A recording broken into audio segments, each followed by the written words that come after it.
Hi, my name is Katie McGrath and I am currently playing Lena Luthor on CW's Supergirl.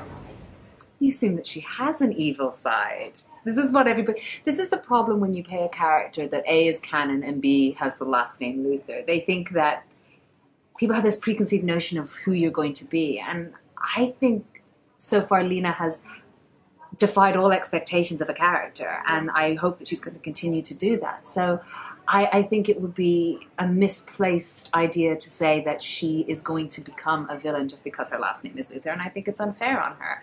I don't think she's done anything to warrant that. So maybe she might go towards more of the dark side and struggle with the fact that there are aspects to being a Luthor that are not conducive to living in National City and being best friends with Kara, but that doesn't necessarily mean she's going to be the big bad. New Zealand so far. I fucking love New Zealand. I'm not allowed to swear, am I? Sorry. No, it's great. It's like being at home. You know, it does remind me. The people are very similar, the landscape's very similar, and everybody's very warm and very friendly. And it's, you know, I've done a lot of traveling and I've been a lot of places, I've been very lucky. But I'm here with my mum and I'm just kind of, the two of us are like, blown away by how nice everyone is. So thanks, New Zealand, you're great. I have many favorite authors and I am reading quite a few things right now, so sit back and let's have a chat. Who do I love? I love Robin Hobb. I love all of her books. Her earlier ones more than the later ones, the earlier Assassin Apprentice, but I love the Life Ship Traders. They're probably my favorite ones of all of them. I love Patrick Rothfuss. You know, The Name of the Wind. He also is a cool dude, so, you know. I'm very excited that Lin-Manuel apparently is writing the series. I mean, like, it's kind of out of left field, but that's kind of what it needs, so it's very, very exciting, and might be a few years before that happens, but if anybody wants to give me a partner, that would be great, Lynn. Thank you, Patrick. Just do that. I also love Tolstoy. Let's make a jump from fantasy into Russian literature. I think Anna Karenina is beautiful. I prefer it to War and Peace personally, but that's just me. I also like Madame Bovary, which is also very similar then to Anna Karenina with these sort of central female characters. Wonderland Avenue by Danny Sugarman. If you have read it, or if you haven't, you should. But please do, if you're going to read it all the way to the end, because if you don't, you might come away thinking heroin is a good idea, and it's not. Drugs are bad.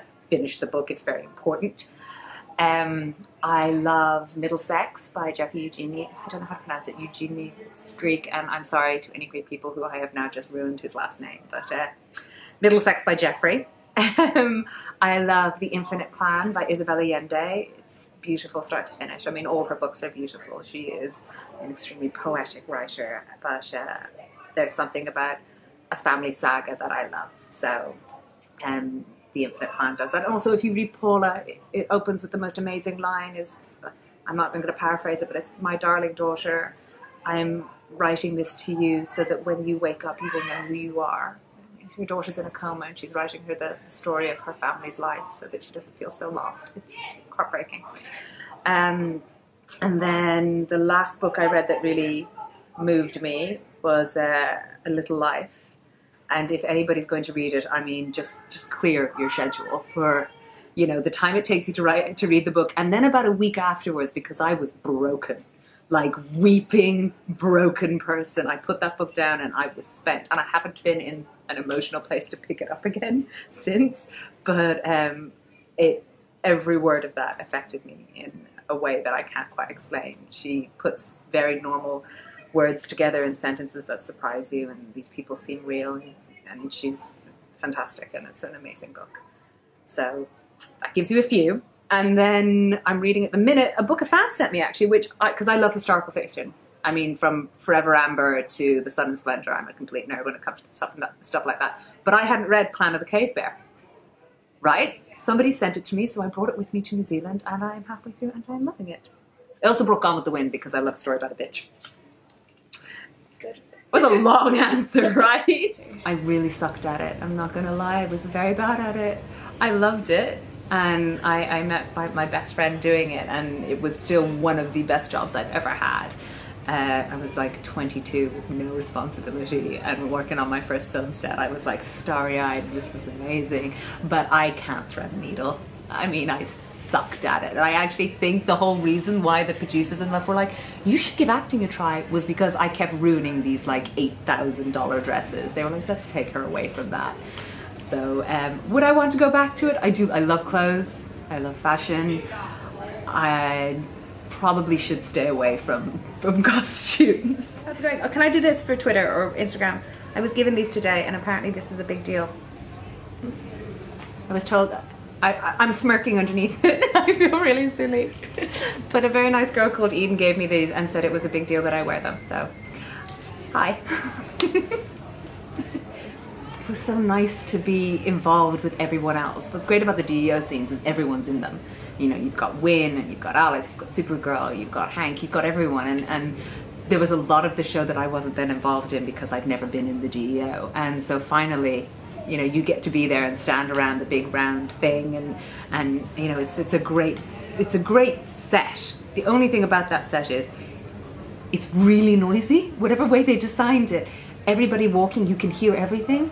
So you're trying to do a scene and you can, all those DEO people wandering around in the background, it's like, guys, can you just, I mean, walk like you're empowered, but don't make any sounds. But it's nice because there are always scenes that involve a lot of tension because we're saving the world, but you're getting to play with all of the cast and all of your friends, so that's nice. I was asked this earlier on today, and actually I think I'd quite like to be in one of the crossover episodes. Well, part of me wants to be in a crossover episode, and then the other part of me remembers how exhausted everybody was at the end of the crossover last year, and I'm like, you know what, I'm good. I'll just sit this one out. And also, I don't quite know how I would be in the crossover episodes, because I don't know that Kara is Supergirl, and Supergirl's always in the crossover episodes, and how do I, you know, it's a difficult one to navigate through, so I'm not sure how they would do it, but intellectually I like the idea. Actually, I'm not sure. A satellite phone? So I could call someone to come get me? That's a cop-out answer. Yes, too practical. Okay, so no cop-out answers. What 3 things would I want? I would want... Can I have my phone, but not with it linked to anything? So like with all my podcasts and my music and my books on tape on that. Okay, so I want that, so I still have, you know, comforting voices in my ears. I want my dog. If I'm allowed to have my other living, breathing reason for living, my little grey furry. He just smells so good. I don't understand it. He's a dog. He should smell terrible. But his little grey furry head smells like joy. That's going to be weird, isn't it, everyone? Sorry. Moving swiftly on. And then I'm going to put the last 2 together because they go together. I want like a thermos of tea and a bag of jelly babies. Art of War. Machiavelli's The Prince. And then I think she'd have some really crap romance novels. Do you know? And that's just, I was like, those are what she would be reading. You know those like really ones with the ripped shirt and the like Fabio on the cover? Bodice ripping ones, and yeah, Machiavelli and The Art of War. I wish so much I could write. I'm in utter admiration of anybody who can string together a sentence, because I really, really terribly suck at it. And I think if I could, you know, be at the moment where I'm coming into this world and I would be able to give myself one gift, I think that would be what I would. But unfortunately, I didn't get that. I got nice eyebrows instead. So I mean, we all got to work with what we got. Made a career out of mine. They're not going to be any good for writing, so let's put that one aside. Producing, I'm quite good at telling people what to do, but people are bad at listening to me, so I'm not sure I'd be any good at that. And with directing, I wouldn't even know where to begin. I am like blown away by the fact that somebody can use a camera to tell a story. Like, I think I could probably tell an actor, you know, help an actor through how to do a scene, but then the fact that a director can tell the story of the scene with the shots and how they do that, I am, again, even after however many years I've been doing this, completely impressed by that as a skill, and it's something that my mind just doesn't do. No, I can't. No, I can. Okay, I can say like, but my Irish is awful, and what's going to happen is I will say something and everybody in Ireland will be like, she's not one of us. So I can say hello, which is Diagwich. So Diagwich is hello. Katie is Anandam, which is my name is Katie. Or Coichin, which would be Katie in Irish. So we go Diagwich, Coichin is Anandam. I can count. Hendo 3 Karakug She Shak Ne Nope, that's not 9. God, that's awful. I did Irish for years. To be fair though, I actually gave it up after junior cert because I did the IB and I didn't have to do it. So I haven't done it in a long time. What else can I do? I can start singing the national anthem because I know that, but I can't sing. This is awful. I am ashamed.